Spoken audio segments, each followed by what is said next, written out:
Believe it or not, folks, I'm in somebody's back garden. This is Lisa McCauley. Lisa is known locally as the Swan Lady. And I don't know how long you've had that name, Lisa, but the reason is kind of obvious. She rescues swans, but not only swans, many other animals as well. And Lisa's just behind me here in a shed purposely built for her rescued animals. So I gotta go in here, have a chat with Lisa, see how she got involved and what kind of animals she rescues. Okay, Lisa, so how did you get involved in all this rescue stuff in the first place? So years ago, my son went to Australia to emigrate, and my daughter also followed to New Zealand, and I thought I would just lose my reason, so I thought I have to keep myself occupied. So I got involved with the Kildare Animal Foundation with the cats and dogs, and I volunteered to help out there. And when I was down there, I met Dan Donnelly, who's animal manager with Wildlife Rescue in Kildare. So I got trained in with Dan. We did weekend courses on rehabilitation and foster care and also rescue. That's how I started. So my first experience was in Sean Walsh Park with the Swan. And there was a lot of going on then at that time in Sean Walsh Park with 2 pairs of swans and families. And there was a lot of rescuing to be done. So I was known as the mad lady in the red coat down there rescuing swans. But I've been doing it since, and I'm a good 6 years now rescuing, and we do all animals, all wildlife in Ireland, so foxes and badgers and stuff like that. So you have to be well trained in to be careful, and safety aspects also in rescue. Tell me what the training involves, Lisa.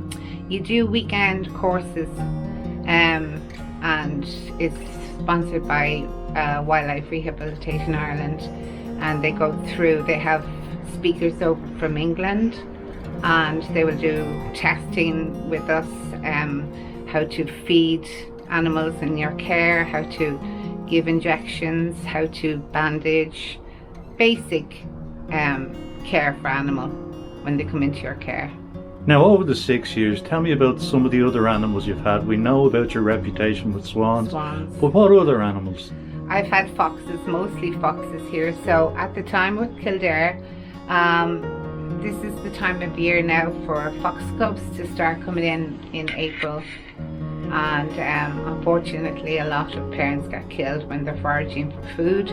We get calls from the public to say they have a set under their a lot of patios and sheds in their gardens, and the cubs would be on their own.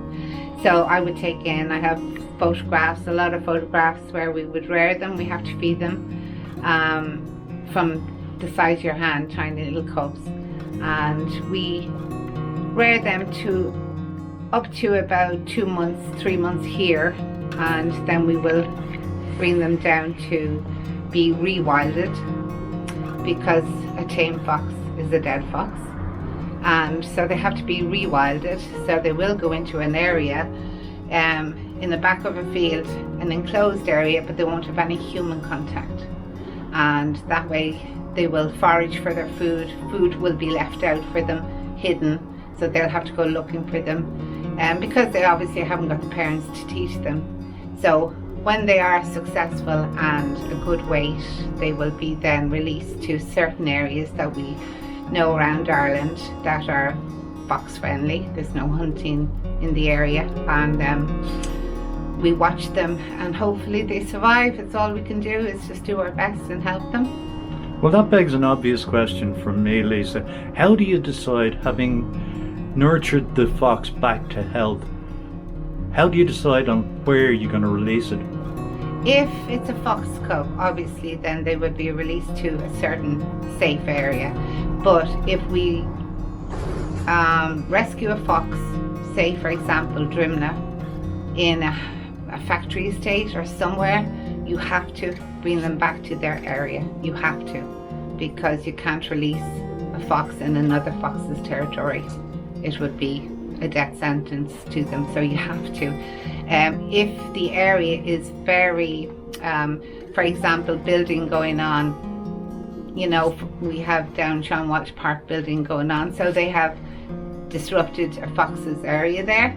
They had to move, so obviously we couldn't return the fox to an area like that where there will be building or there'll be a danger to the animal. So if it's a city fox, you do have to release them back to the city. Sometimes it seems cruel because you think of foxes out in the wild and everything, but these are city foxes, it's all they know, and they survive well enough. And then country foxes, you have to release back to the country. They would never survive in the city. Okay, Lisa, so tell me, what's the most unusual animal you've had in here? My most unusual animal was, I suppose a badger would be one for me because they are quite vicious, and to have them in my care. So I had them overnight in one of these cages that my husband built, and yeah, that was interesting. But we have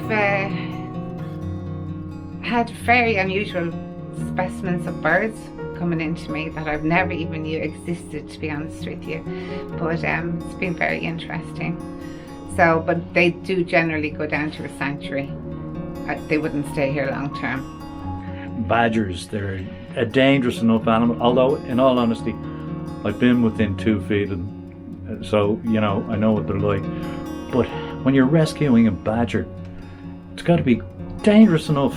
It is dangerous, it's very dangerous, and we would never go on our own to a rescue on a badger. It's always 2 people at least. We do use special gloves, we do use catch poles, and we also have protective boards to keep away from our feet.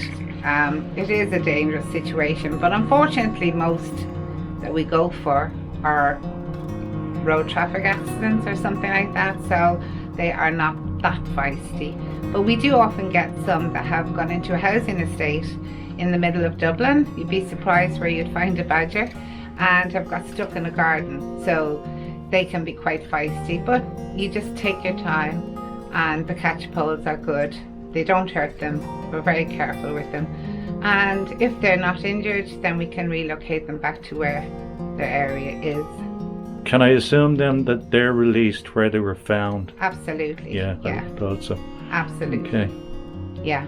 You have to be very careful on release, that you do release a wild animal back to where it knows. Otherwise it could be in another territory, and you just can't do that.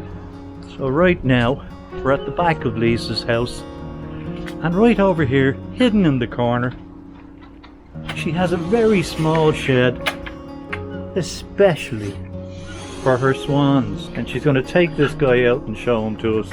He doesn't look too happy about it. You just take your time with the swans. They'll huff and puff and do a lot of hitting. So you just get them by the neck. And they'll always, now they will slap a lot if you're out in the open. They slap like mad, but in about 5-10 seconds, like he's succumbed to me. So you just step over them, keep a hold of the neck, step over them so they can't raise their wings, because that's the dangerous part. They can give you a good bang with the wings. The poor fella. He's fine. He's very heavy. So Lisa, obviously, Male. more than anything else, swans are your specialty. I love swans. I absolutely love swans. I never realised the horrible life that a swan has from the day they hatch. It's a case of surviving, and they really do have a terrible hard life. So I'll put him down now. Yeah, fine. He is lovely. They're absolutely Ironic. Oh, I'm sorry. I don't mean to upset Yeah. you. Ironically, they're one of the most beautiful animals. They are incredibly absolutely beautiful. incredible, but such a sad life they all have. I'm going to put him in here again. Okay, little fella, in you go. got the tag, which is great that we have Graham Prole from County Council. This dog was, he was attacked, and you can see the dog took the tail off him. But Poor Graham fella. Prole does tagging, so it's great to know if we find a swan on the road, from the tag we can tell what area they come from. Yeah, I remember the late great Oscar Myrne was a great man for ringing swans in his life. I'm sure he did thousands of swans. Thousands and thousands. They're amazing. The amount of work that the guys put into tagging, it's amazing. Yeah. Okay, Lisa, before I go, just tell me a little bit about the one thing that swans suffer badly from. This thing called angel wing. Angel wing. Angel wing is a very controversial thing. A lot of swans are born with it. It's a deformity from the bone, and it means the bone grows into the wing. It looks like heavy, hard feather type. You'll see photographs of it. They can never ever fly, ever. And it hasn't been cured in Ireland. I think some people in England have tried, but it doesn't. We have 2 out in Bray, and they're there forever. We have a angel wing in Bushy Park, has been 10-11 years there. She had to be moved last year over to Temple Oak College because a territorial fight took place, and because she couldn't fly and defend herself, we had to, for her safety, move her away from the home she's been in 10 years over to Temple Oak College, because that's where the intruding pair came from. So it was the only safe place we had. But yeah, people say it's caused by mouldy bread. There is controversy over this. Some people say feed them bread, some people say do not feed them bread.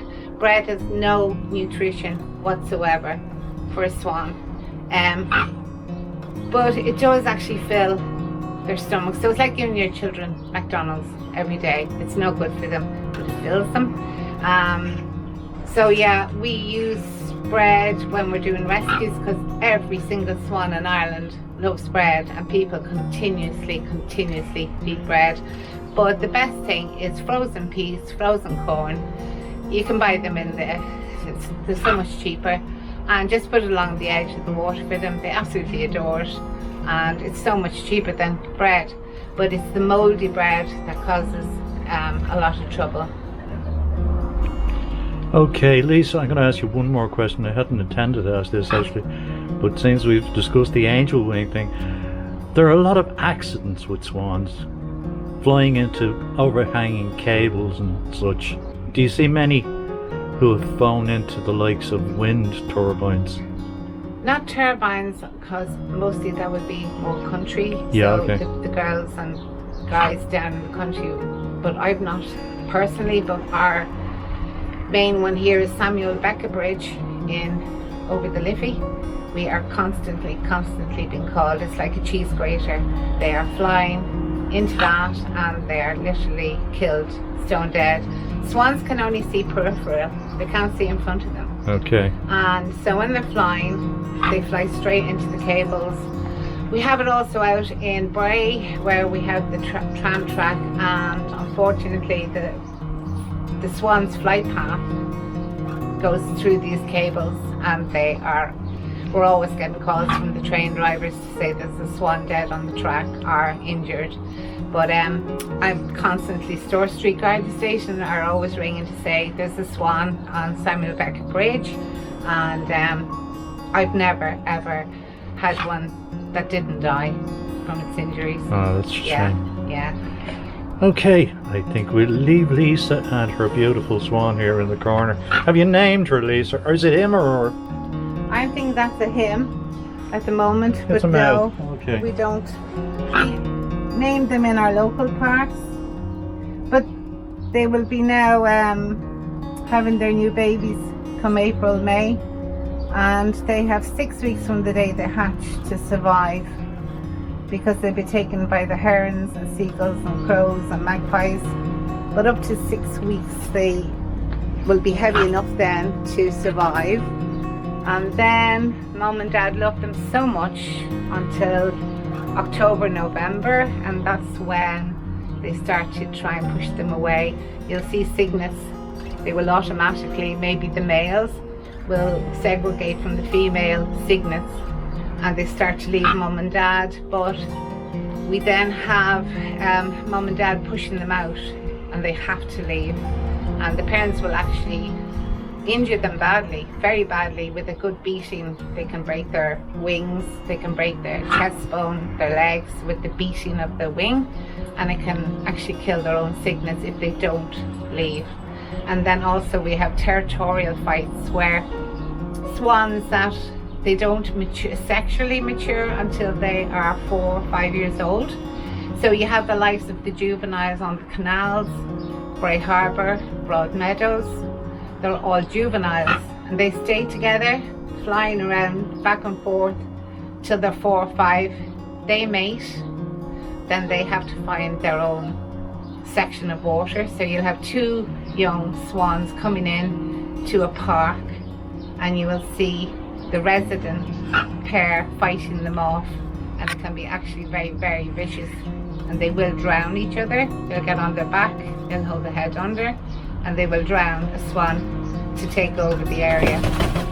So if they do unfortunately kill one, the one that has lost the battle will have to fly away. You'll often see them landing on roads because they're distressed and they've nowhere to go. So that's hard, because you can't relocate a swan that's been a resident in an area. If you bring it down to somewhere different, it will fly back to its own area. So yeah, that can be complicating at times. And also cygnets, when they're being pushed away by the parents will have had them out flying in a triangle sort of area. They might stop in a field, and then the parents might fly off, so the cygnet is left on its own. That will fly in panic. And if it's raining at night time, they see the roads with street lights. It looks like a river, and they land on the roads, and we get call outs for that. And also they can just drop into a back garden, someone's back garden, from pure exhaustion, and we get a call out for that. So we will keep them, and we will feed them up and make sure they've no injuries, and then we will release them to a juvenile group, for example Bray or Broad Meadows, and hopefully they will stay there for the few years, and after that mate up, and it's a constant battle. It's just a constant battle for them to survive. Well, on the subject of families, Lisa, let's forget about animals for a minute. How do your family feel about having this menagerie in the back garden? Well, it just started very slowly, and it sort of built up, and we were getting so many call-ins for foster care. And my husband is absolutely brilliant and has made all this for me. This far one here is a pre-release for pigeons. So we get squabs in, which are baby pigeons, and they have to be chew fed, and then they also have to be pre-released when they're flying in the garage.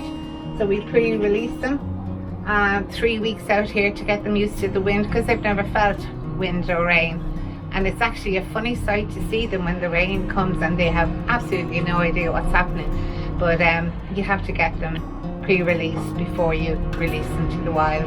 But so, yeah, my family are good, and my daughter's great now. She's coming out on rescues with me, and she's young, and able and strong. I'm fine now at this stage of my life. I'm just not able for it.